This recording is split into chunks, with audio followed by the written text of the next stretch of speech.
whawhetai mua ki he e kipea malo mo e tau te maua e pongi whakaofa koe ni. O wau whawhelaki whia atu ke te koe i he huawha whakaofa,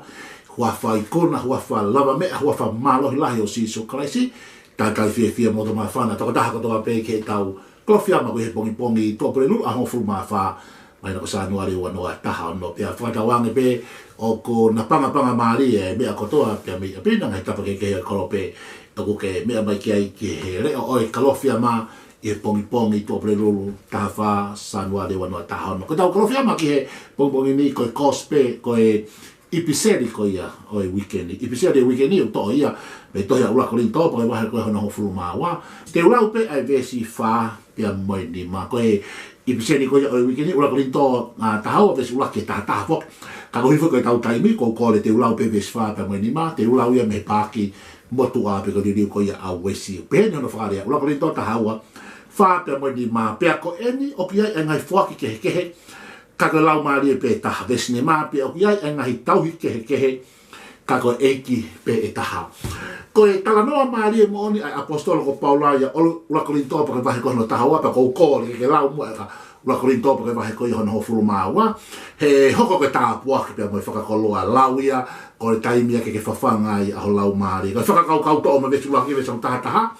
Ko hui ko e talanoa maari unga ke Paula ia ula Kolinto taha ko e talanoa ke ngai fuaki whakalau maari me ko spiritual gift. Tanoa maari, ka pate tau ki vi sawe i whakalele ane vahe taha wa, vahe taha tolu pa me vahe koia ahono taha wha. Koe vahe taha wa ula Kolinto, o talanoa ai apostolo ke ngahi fuaki pe ke ngahi mea o whakalau maari e koe awe Otua ke Siasi, ke toko taha tui pe ke believers. Koe vahe no taha tolu, talanoa ai apostolo ke mea koe ofa. Koe vahe koe hono hofuru maa pa, o talanoa ai Paula, ai anga koe hono operate pe koe ngāwe ai ngahi gift koia i he local church. Mahu i ngā lahi au pitoi. Fuaki o tua he vahe taha wā, tau whahinuhinu he apostolo, ai ngahi mea ofa kehe koe o e lau maari. Anga ke toko taha koe lea e poto, lea i lo, ko toko taha koe tui, koe whatonu koe lea kehe toko taha, whatonu lea koe ngau e mana. Te ke toki lau kotoa ia i he ula Kolinto taha wā, vesi ula koe ia ke hofulu maa taha. O kutala noa e apostolo ki hono tufa pono wahe. Koe huinga i ungaki fo i lea koe mea ofa, pe koe spiritual gift. Ai koe gift koe mea ofa ku atu. He hono uhi ngā he wai, he whai e whakatai me taha, ko taimi kou tau o hanga o tua whoki mawhai ngā mea ofa, i he taha ngā mea ofa hiwa, koe nuk asko ia ula Kolinto taha wā, koe tau wha pole, tau wha hiki sia, tau pehe, tau teo koe tau mea, kai, koe mea ofa, koe spiritual gift, koe o atu he Otua ke te koe, pa hui ngono atu Otua ke te koe, ai whai ngā mea ofa, maha pe koe rea i lo, pe koe rea e poto, mahalo pe koe discerning spirit, o ke ilo hangai lau maari, palo fisai, pe koe rea kehe pe whakatonu rea, koe haa peha whainga mea ofa wate o tua ke te koe. Koe haa gift o wate o tua ke te koe. Mana tui mau pe o kei koho mea. Ka koe mea koe koe whuake ke te koe. Pa koe uhinga hono wate o tua ke te koe ke operate e mea koe ia ke he kaumua tu edify ke langa hake e to build up. Koe kaumua i hono ohifo koe ngai mea ofa koe ia ke he local church. Ke sias whakakolo, ngai sias tau taha. Koe whai kaumua ke langa hake ai Siasi i he ngai spiritual gift. Koe vahe taha tolu, o tanoa Paula ke whahinga motive, ai koe ofa. Ai koe motive koe, he vahe taha wha, o whainunai e apostolo, ai how to operate i a spiritual gift koe ia i he local church. Ka mani ke te lau pulai ai vahe taha wha, tanoa lahi a Paula ki he speak in tongues koe. Taimu o ke lea ke he hanga langa hake ai koe, o kuke build yourself, o ke actify yourself. Koe taimi koe o kuke palo fisai ai pe, kuke kikite he Siasi, o ke hanga i koe langa hake he Siasi. Pe o tanoa rewa a Paula, o ke ai taimi koe tau, taimi whafo i tui koe aki tau to, koe tau private, pe a tau to pe mo Otua. Pe o rewa tau taimi koe tau whatahataha me koe Siasi. Pe o tanoa rewa Paula ke mau ai order, vaitaha whaai. Ai anga hono ngā koe ngā spiritual gift, he ukei ke whepaki, he koe mea i koe une whakamatara i koe ia, i he wahe koe hono hongo fulu māua. O kule tala noa i he mea ofa ai lau maari e spiritual gift koe ia, tala noa i wahe ofa. He mahu inga au pito ke tau operate ai gift koe ia o e lau maari, pake hei mea ofa koe ia o lau maari e, i he whahinga tuku ngā loto koe ofa. Mana tui koe Siasi koe o Kolinto koe Siasi palo parema o pito. Pea taha ngai polo parema la lahi o Siasi o Kolinto, te ke toki whoki ia o lahi wahano tolu, ula Kolinto wahano tolu, koe maa wahe pe koe whakakulupu koe ai Siasi. Pe mai kau tama koe ko mautoro mau kau ka Paula, tamai kau tama koe mautoro ko Apolos, tamai kau tama koe mautoro ko Kifasi, Pea nai whakakulupu ai Siasi o maa wahe, hanga pe koe he mea uho koe ia, i ahon e ma ba me faka kau ken ko ia siasi nga ni loto siasi i logo church pe ka polo pale mala hala Paulo on nga ke fa formatala ko ia logo li to ko ne feinga ke falu te ko toa mai ke removing ai peria ai ko ngai aba he pahe ku ne hanga polok kai o mai ai siasi ke venga lau mari o nga ta ko one spirit ko ves fa mo ves o lima ai ko naku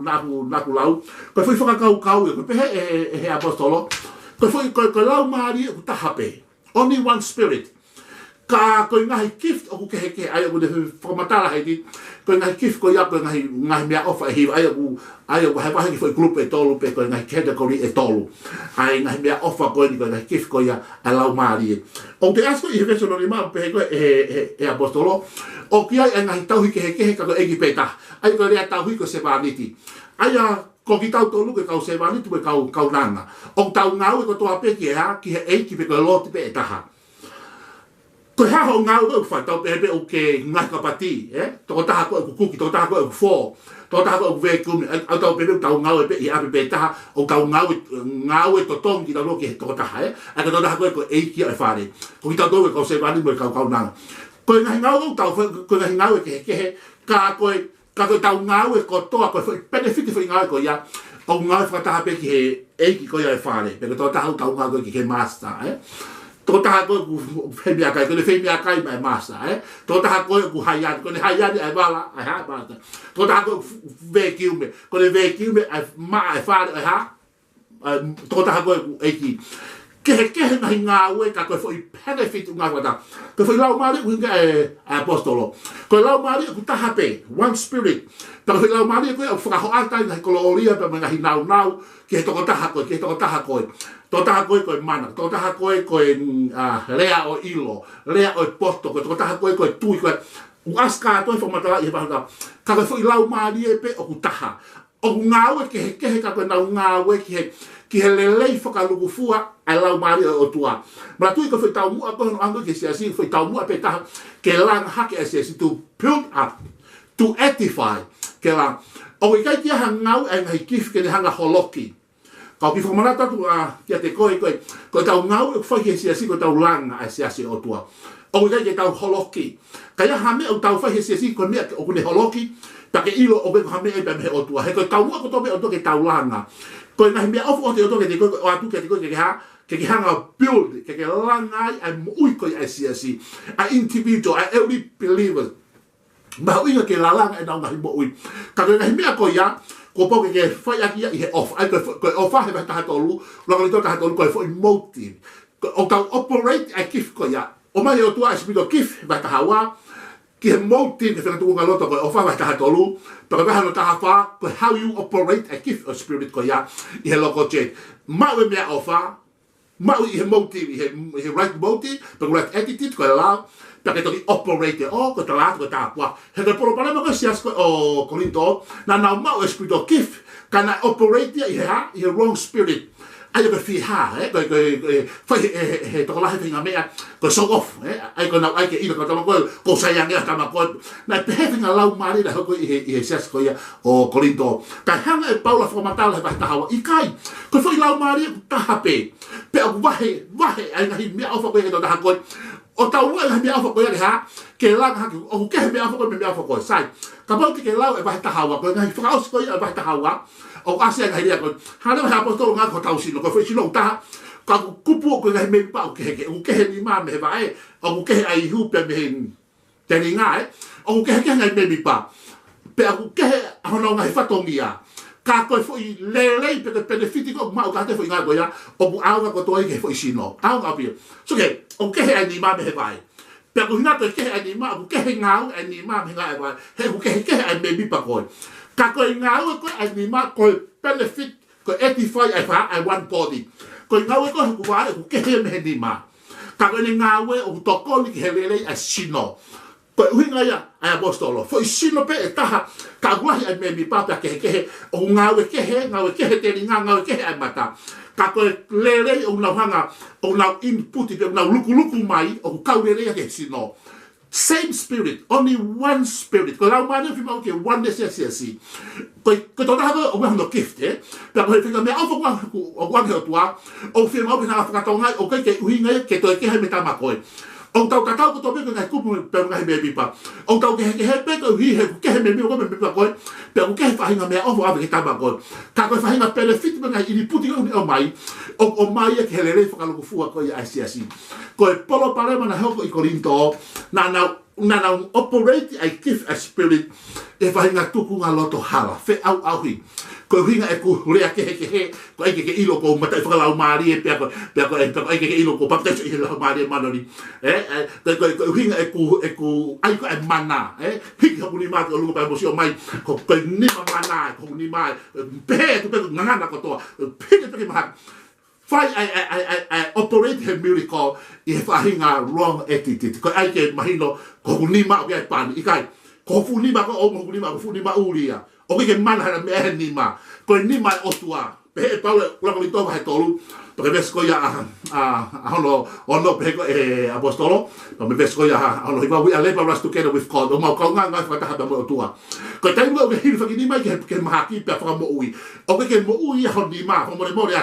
Kako hinga utau kau nga o whakataha pia mo Otua. Ko hiri ko honi ma, hiri mai mani ma Otua. O ke rawa ko sio ke ni ma Otua ka we sio honi ma. Ko tai ko mo uia ai mahaki, ai ku ewa ai pipiki. O ke ewa honi ma, hena I fe honi ma. O ke mo uia taha honi ma. Ka hiri mai mani ma Otua. Ko no hinga hokai mana pa tau pe, hiki ha honi ma. Lift up your hand and say, praise the Lord. Hallelujah, thank you Jesus. O ka ki fa malo ye te ko. Ki fa malo ka te ko na le fa mo ya ta. Ko o ina o ta operate a gift ya right motive ko offer. Pa ko offer he ka mo ko ta 85. Ko na ko fai ko langa Siasi. Langa Siasi ho gift. Ko ha ko word of wisdom, word of knowledge, ko discerning spirit, ko faith. Ko speak in tongue interpretation o lea ko ya ka to na tau operate he offer I he tau mo pe ke langa pa ka ya ha fa ina lelei pe fa koloria me ko ya o tau give back I honor pe mo glory ke Otua ha pe malanga ka ba ke give yo ma Otua ke ti au pe malanga pe fa malo ma ka kai kono mo ni ave ko to ni ya mo langa ni ke Otua ko hiri e fa fa to ya ko fa ka pare tala mai ka kai fa fa ta pa ko ha o hui ko to pare he kai ke alu Muhammad ta ha to ko to ni ya mo langa pe fa pa to ko to pare da fa pare mai e ka kai fa malo ma ka kai mo ha pe te ria na tau pore pe hisi ha tau mea ka tau to ko to e pare ko to ko ya o ave he ko pare ko ya tau pe mo sisu klaisi ko nge ya pe mo lani la ke Otua ko pe mo ko me anga ko vessel ko instrument pe ki tau to ko ngai gift ki tau to o mai he Otua ke te ko pe ko ha e sino klaisi ko body of Christ o we operate o fe mo ke tau fa ki he tuku nga loto le rei e lau mari e totono he ko ki tau to luko ngai kupu o ku taha pe e sino ko ngai me pa ko ke pero hiko ke ai me pa ko ke le ngai function o tau ngai ka ke mana tu mo pe on the one spirit ko me go fa he ni ma me fa he pai te ringa pe mo I hu pe mo lohi tu hu pe mo mafu pe mo ate pe mo kofua ko no ngai ngau ko ngai me pa asi mai ki tua pe ngai me pa I lote ye te ko ngai o ka ni ko ya ka ko ngau e ka to ke me pa ko o ke ngau e me ko ka ko foi benefit ka to na luku hanga ta luku ha we ha o benefit ai body ko sino o physical pa mo sino ha ma yo si so ko Siasi o ma ui ki ta ma fa la ma di pe imagino que Paula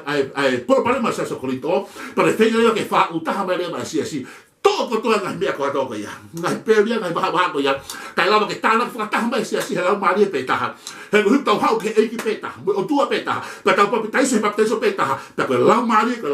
pe ta pa ko pu ke Siasi lo to ta ko ya pa ko me ko to be ta fai I ofa e tau mo ke langa hake e Siasi Otua pe gui ko mo au ke tau langa pure anga ta mai lo ke afiona